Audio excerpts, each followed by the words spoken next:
Christensen, Frank कैसी, Paolo तोरे, Raphinha, Dembélé, Lewandowski और सातवीं साइनिंग, जी हाँ सातवीं साइनिंग कर चुकी है एफसी बार्सिलोना। क्योंकि कल रात में ऑफिशियली बेसिकली अगर हियर वीक हो गया है तो ऑफिशियली अनाउंस हो गया और बार्सिलोना ने भी अनाउंस कर दिया है that Kounde to Barcelona is a done deal. अब यहाँ फेब्रिजो रोमानो ने जो कल रात में ट्वीट किया था वो मैं पढ़ के सुना देता हूँ। Jules Kounde to Barcelona, here we go.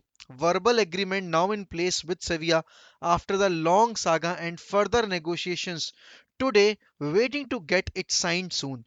Jules Koundé agreed personal terms with Barcelona last weekend. Contract ready. Xavi key factor again.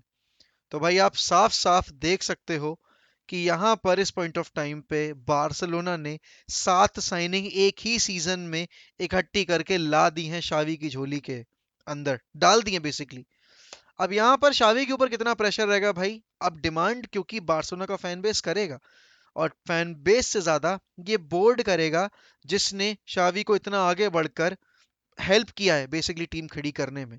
और यहाँ पर अगर मैं अब बात करूं कि मैड्रिड के अलोंग साइड बार्सिलोना अगर टो टू टो कम्पीट नहीं करती है ला लीगा टाइटल के लिए, अगर वो चैंपियंस लीग में एटलीस्ट क्वार्टर फाइनल्स तक या सेमीफाइनल्स तक नहीं जाते, basically quarter finals realistic approach रहना चाहिए बार्सिलोना का इस सीजन में, तो I think Xavi can lose his job. It's as simple as one can understand. और मैं यहाँ ये नहीं कह रहा कि नहीं, ये एक अगर इतनी साइनिंग्स नहीं मिली होती तो भी मैं सेम चीज कह रहा होता, बिल्कुल नहीं कह रहा होता।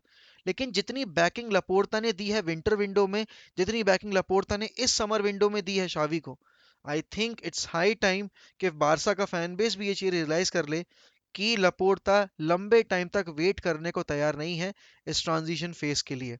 वो जल्द से जल्द इस ट्रांजिशन फेज से निकलना चाहते हैं और बेसिकली मैड्रिड और बाकी टीम्स के अलोंगसाइड compete करना चाहते हैं, ना सिर्फ डोमेस्टिकली बट यूरोपियन उसमें अगर मैं कंपटीशन में बात करूं उसकी भी। बट बेसिकली अब यहाँ पे बारसा के लिए भाई इतने सारे प्लेयर साइन करने के बाद सबसे बड़ा सरदर्द जो है वो यही है कि इन प्लेयर्स को रजिस्टर कैसे किया जाएगा। और इन प्लेयर्स को रजिस्टर करना है अगर, तो उनको कुछ आउटगोइंग्स भी करनी पड़ेंगी। तो भाई अब उन आउटगोइंग्स में नाम किस किस का आएगा। कल रात में एक नया नाम जुड़ा है टर स्टेगन का, कि बार्सिलोना टर स्टेगन को जाने देने को तैयार है। लेकिन भाई मार्केट में अगर अभी मुझे टर स्टेगन को बेचना हो तो बेसिकली कौन सी टीम होगी जो टर स्टेगन को लेके आना चाहेगी। लेकिन सवाल वो नहीं है कि जो टर स्टेगन को लेके आना चाहेगी, सवाल ये है कि आखिर क्या बार्सिलोना के पास बैकअप के तौर पर एक ऐसा गोलकीपर है या मार्केट में कोई ऐसा गोलकीपर अवेलेबल है जो टर स्टेगन की जगह आकर बार्सिलोना को उनके गोलकीपिंग डिपार्टमेंट में स्ट्रॉन्ग कर पाए। आई डोंट थिंक कोई है।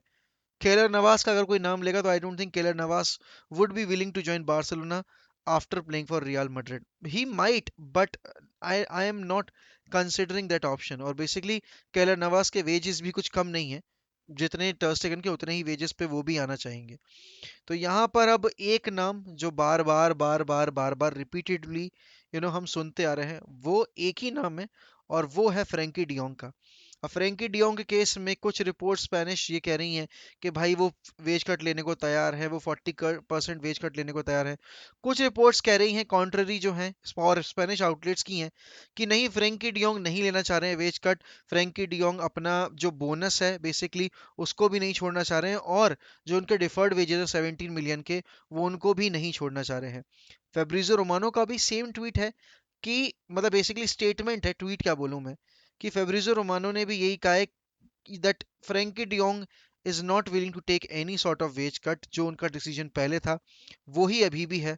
और शावी बेसिकली इनडायरेक्टली ये बोलना चाह रहे हैं पब्लिक को कि देखो मेरी मिडफील्ड तो सेट है, अगर फ्रेंकी डियोंग को मैं यूज करूंगा तो as a centre back use करूंगा। लेकिन अब आप यहाँ पर जरा गौर फरमाइए कि आपके पास सेंटर बैक डिपार्टमेंट पे अगर मैं बात करूं, जूल्स कुंडे होंगे, रोनाल्ड अराहो होंगे, पिके होंगे, आपके पास एरिक गार्सिया होंगे और आप अभी क्रिस्टेंसन को लेकर आए हो। तो 6 डिफेंडर हैं आपके पास, बेसिकली 6 सेंटर बैक हैं। तो आप फ्रेंकी डियोंग को सेंटर बैक डिपार्टमेंट में कैसे डालोगे, कैसे फिट करोगे। क्योंकि इस पॉइंट ऑफ टाइम पे अगर मैं फ्रेंकी डियोंग का सिनेरियो देखूं तो यूनाइटेड अगर उसके पीछे लट्टू है तो उसका मेन रीजन ही यही है कि he is a world class centre midfield player. तो इस पॉइंट ऑफ टाइम पे अगर उसको उसी रोल में नहीं खिलाया जाएगा तो फिर अगली साल अगर फ्रेंकी डियोंग ने अच्छा परफॉर्म नहीं किया सीजन, अगले साल वो बेचना चाहेंगे, तो मार्केट वैल्यू कितनी सिग्निफिकेंटली ड्रॉप होगी उसका भी अंदाजा है बार्सिलोना को। और यहाँ पर अब क्योंकि बार्सिलोना को कमबैक करना है, ला लीगा फाइट में बार्सिलोना को कमबैक करना है बेसिकली, चैंपियंस लीग में भी, क्योंकि वो इतने साल से चैंपियंस लीग में अच्छा नहीं कर पाए और वो लास्ट सीजन मैड्रिड के अगेंस्ट चैलेंज पुट अप नहीं कर पाए थे। और क्योंकि बात कमबैक्स की हो रही है, तो मैं आपको याद दिलाना चाहूंगा कि हमारे जो कुकू एफएम ऐप है, जो एक ऑडियो बुक लर्निंग प्लेटफॉर्म है, वहां पर आपको भतेरी भतेरी स्टोरीज मिल जाएंगी कमबैक के रिगार्डिंग। जैसे आप निकी लाउडा की बात करें, जैसे आप युवराज सिंह की बात करें, जैसे आप और भी जो हमारे स्पोर्ट्स पर्सन रहे हैं, चाहे आप मैरी कॉम की बात करें, चाहे आप किसी और एथलीट की बात करें, आपको उनकी स्टोरीज सुनने में बहुत मजा आएगा। और तब सबसे अच्छी बात पता है क्या है, कि ये स्टोरीज आप अगर मेरा कूपन कोड यूज करेंगे और जो लिंक दी हुई है डिस्क्रिप्शन में, उसको यूज करके से आपको डाउनलोड करेंगे और उनका प्रीमियम परचेज करेंगे, तो जो 399 का पैक है आपका ईयरली, वो आपको मेरा कूपन कोड MOH50 यूज करने पे मात्र 199 का पड़ेगा। और क्योंकि इन ऑडियो बुक से आपको बहुत नॉलेज मिलेगी, और ये ऑडियो बुक्स ऐसी हैं, आपने हेडफोन्स लगाए कान में और आप सुनते जा रहे हो, तो आपको एक जगह बैठकर अटेंशन भी पे नहीं करनी है। तो भाई लिंक दी हुई है डिस्क्रिप्शन में, 4000 से ज्यादा इनके पास ऑडियो बुक्स हैं।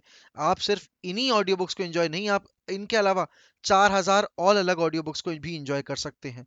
तो बेसिकली कूपन कोड यूज करो, परचेज करो इनका प्रीमियम और एंजॉय करो।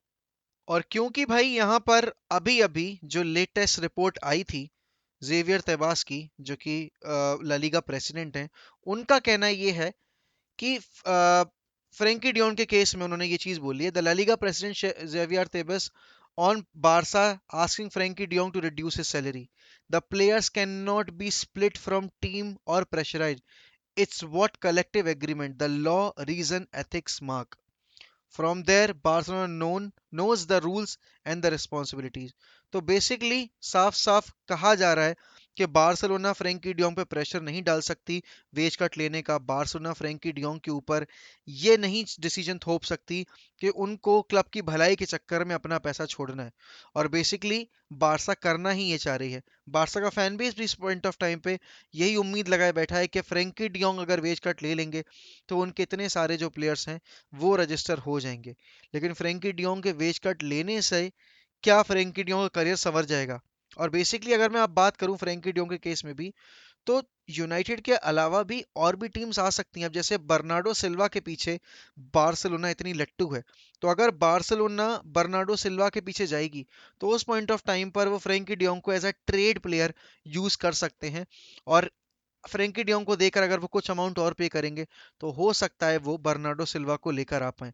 लेकिन उस केस में इंपॉर्टेंट बात ये होगी कि क्या man city basically Frankie de Jong को लाना चाह रही है अपने क्लब में या नहीं। और अभी अगर मैं चेल्सी की बात करूं, तो चेल्सी के केस में भी ये अभी तक कहीं रिपोर्ट नहीं हुआ है कि चेल्सी ने ऑफिशियल नेगोशिएशन शुरू की हैं बार्सिलोना के साथ, या उन्होंने फ्रेंकी डियोंग के एजेंट के साथ ऑफिशियल अप्रोच दिखाया है। अभी ऐसा कोई भी किस्सा कहानी हमारे सुनने में नहीं आया। तो ये कहना बहुत मुश्किल होगा भाई, और ये कहना इसलिए मुश्किल है क्योंकि फ्रेंकी डियोंग का सिनेरियो बहुत ही ज्यादा पेचीदा है, और इस पे कोई भी कमेंट करना खतरे से खाली नहीं है, क्योंकि कब आप कुछ बोलो और अगले पल क्या हो जाए आपको नहीं पता। बट इस बार सबकी उम्मीदें हैं बार्सिलोना पे कि वो मैड्रिड के आगे चैलेंज पुटअप करेंगे। अगर अगर वो नहीं करते चैलेंज पुटअप, तो आई थिंक शावी की जॉब खतरे में होगी, एंड होनी भी चाहिए, क्योंकि आप अगर एक एक ही मार्केट में इतने बड़े बड़े नाम, इतने सारे नाम लेकर आ रहे हो ना, तो फिर आपके ऊपर डिलीवर करने का प्रेशर बेझिझक आना चाहिए। और आपको उस प्रेशर को बेसिकली अप्रिशिएट करना चाहिए कि लोग आपसे उम्मीद लगाए बैठे हैं, and now this is your time to prove everyone that you were the right person for this job.